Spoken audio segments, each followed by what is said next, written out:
Hello again. This is another lesson for Dwayne Allen Guitar Concepts, and this is another one that I'm going to put in the beginner category. Something that I feel is very important for any musician to work on, but especially guitar players. This is an old, there's an old joke amongst musicians that guitar players really have really bad rhythm and all that. And there's some truth to that, you know. Sometimes guitar players focus on lots of different things, but unfortunately rhythm is usually one of the last ones we focus on. So rhythm is something that even from the very beginning I try to tell all my students, it's something you need to think about right away. It's a huge part of music, and any kind of American music like blues, rock, jazz, anything like that. Groove is a huge part of the music, and if you don't groove, then you know you're not going to be a very good musician, and people aren't going to want to play with you. You know, that's the main thing. Is if you get good with having a steady, clear rhythm, then when you go and play with other people, it's going to be a lot easier, and they're actually going to want to play with you. You know, there's been plenty of people I've seen where their rhythm is not that great, and then other musicians just don't want to play with them because they're not fun, because it just doesn't feel good. You know, when you're playing music in general, whether it's by yourself or with other people, it's got to feel good. It's got to make someone want to move their body and tap their foot and everything. And there's a lot of different facets of rhythm and how to work on rhythm. And we're just going to talk about, today we're going to talk about playing with a metronome, okay? A metronome, for those of you who don't know, is a device that helps you keep the timing steady. So it's a click, click, click. The old days, it used to be like a wooden metronome where it was kind of like a triangle and it would have this thing that would go back and forth, right? And those were useful and they worked for a long, long time. And now that we live in the digital age, you know, you can buy a separate metronome, like a digital metronome. Those have been around for like 30 years or whatever. But nowadays with your phone, you could just get a metronome app on your phone, okay? I have one that it was free and it's great. You know, I think it's called Free Metronome app or something. But there's probably 25 new apps now that are even better than that one. So you can, you know, go to the App Store, whether you're, you know, Apple or Android or something, and look up Metronome app and see whatever's the highest rated and go with that. You know, but practicing with the metronome is huge. It really forces you to play everything even and lock into a time. It's very easy to rush or drag when you play. So it's something you should work on a lot with in many different ways. You know, you can do it with scales, you can do it with reading music, you can do it with practicing chords.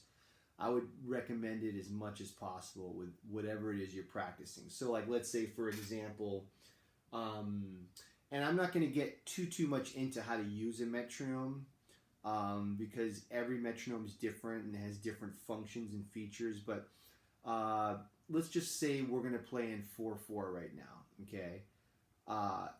Some people like to have an accent on the one where it goes click, click, click, click, click, click, right? That's cool to do that. I tend to have it with no accent because a lot of times I'm playing with the metronome on 2 and 4 or whatever, so I just have no click on it where there's an accent. But you can set it up however you want. But and the way a metronome works is it's measured by BPM, beats per minute. So the lower the beats per minute, the slower the tempo. So like if I'm doing 50, that's pretty slow. That means in 1 minute it's going to click 50 times. If I go 78, it's a little faster, right? So, you know, it depends upon what you're practicing and as far as how slow you want to go. I always tell people practice slow. Playing slow with a metronome is actually hard because the beats are so spread out and it's really easy to rush. And I always my teachers used to tell me that, you know, when you practice with a metronome, you should practice tunes that are really, really slow and really, really fast. That way when you're playing in the middle, it's kind of a lot easier, okay? So one of the things that all musicians do is when they're practicing their scales, they'll play it to a metronome. So what you do is you would play you play one note per beat. So you're basically playing quarter notes. For every click is a quarter note, because if you're in 4/4, right? So if I'm in 50 and I'm going to practice my scales, right? Okay, I'm just going to go...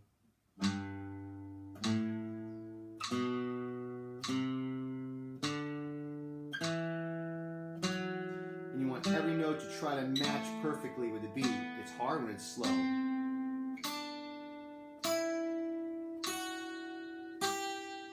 That kind of a thing, right? So you work on doing it slowly like that, and you try to match every note to the beat.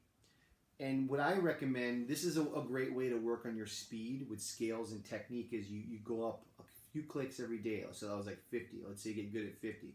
Next day, 52. Next day, 54. Next day, 56.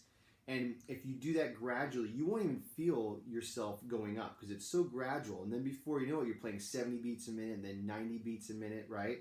So as you get better and faster, you know, let's say you're here, right? We're at 80, okay? And you start to get quicker.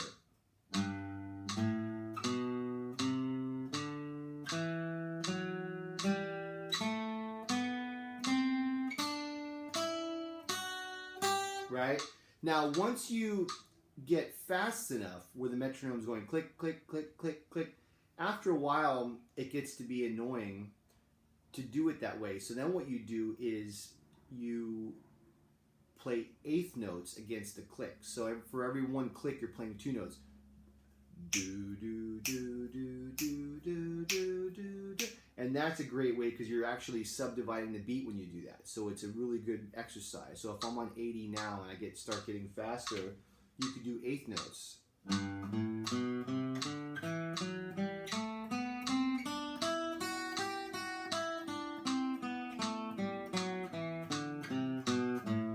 Like that, right? And you can bring that tempo up before you know it. So then you get, you know, this is all dealing with technique, but let's say you're here, you know, so I'm on basically like 100. So then, you know, you're going faster still with eighth notes.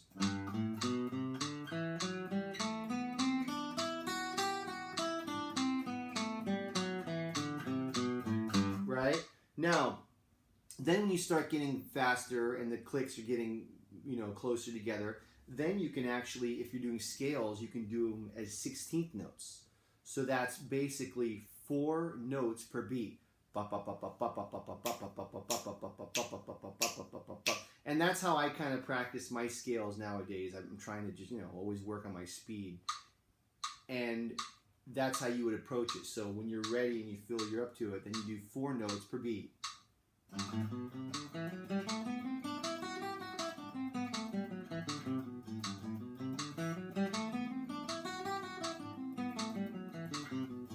Right? So you do that, and then you bring that up, and, you know, then sky's the limit. You can really burn them out at that point. But that's a great way to practice your scales, is with the metronome. First quarter notes, then eighth notes, then 16th notes, okay? Now, I also tell my students to use this when they're playing songs. Like, let's say, I make all my students read, by the way, and I'm going to do some videos on reading music. It drives me crazy that the guitar is the one instrument that feels that we don't have to learn how to read music. I don't get that. Every other instrument reads music, you know, piano, violin, saxophone, whatever, but we don't have to. We get tabs, which drives me nuts. And I use tabs a lot, by the way, believe me, but you got to learn how to read too. If you love music, you should want to learn everything you can about music, and that includes reading. Anyway, that's a whole other rant. But let's say you're working out of a method book, right? And one of the songs in there is like Ode to Joy or something that a beginning student will read. That's when you play it with the metronome, right? So it's all quarter notes.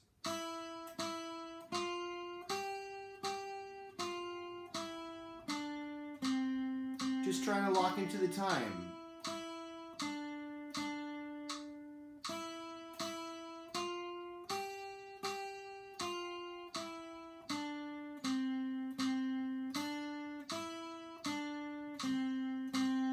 Easy, right? So anything that you're practicing, like if you're reading songs or pieces, or if you're a classical guitar player, any exercise that you're reading out of a book, you should have the metronome on. That way you can keep track of the tempo, right? You want to push the tempo up. Maybe not, that song is not about being fast, but maybe other ones you want to play faster. You figure out where you're at. Okay, I'm at 80. Tomorrow I'm at 82. Next day I'm at 84. You work your way up that way. And some people even write it down. I'm too lazy to do that, but you can do that. And that's a great way to keep track of the tempo, and it helps you not go too fast too quickly, which is what a lot of musicians do, okay? Another thing you can do is chords. Let's say if you're doing a song, I brought this song up in my strumming lesson. You know, practicing strumming with the metronome is great. You know, let's say you're playing a song like Brown Eyed Girl from Van Morrison. I talked about that in the other one. And you can't keep up with the recording yet. And I don't know the tempo that the recording is in, but that's something you could figure out. But you play it at your own tempo and you work your way up until you reach the tempo that's on the recording. So if it's like this,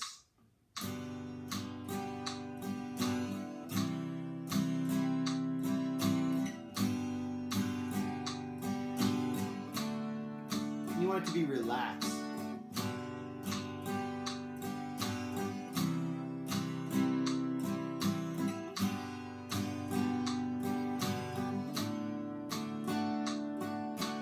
Just like that, and then you work it up slowly like we talked about. You know, I'm on 80 right now, 82, 84, 86, until you get to the tempo that's on the recording. And if you're doing something that's kind of a faster strumming, right?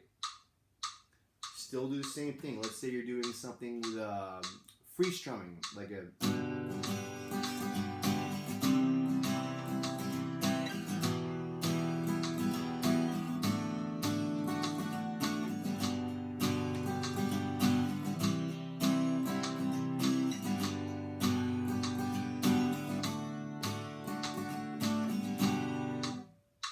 That is a great way to practice your songs and your chords and your strumming, especially if you get into recording. Because I know myself when I was younger, I was in a band and we went in the studio to record and they put the click track on. And at that time, I wasn't really practicing a lot with the metronome. And man, it was hard. I was not good at it. And I made a fool of myself. And I learned that day, you know, you better start practicing to a metronome. If you want to record music, if you write songs and you want to record them in your computer and all that, you're usually going to play to a click track, which is basically a metronome.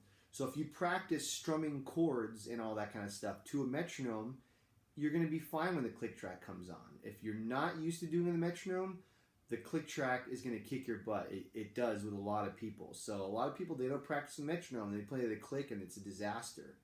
Bad idea. So practice to the metronome, whether it's scales or like reading exercises or songs with chords, whatever, it doesn't matter. You should practice to a metronome because it's going to make you have much better timing. It's going to make you play more even. It's going to make you have more control. And then when you play with a group or with a click track, you're going to be ready to go and you're going to sound good. So that's something that, you know, every guitar player should think about right off the bat.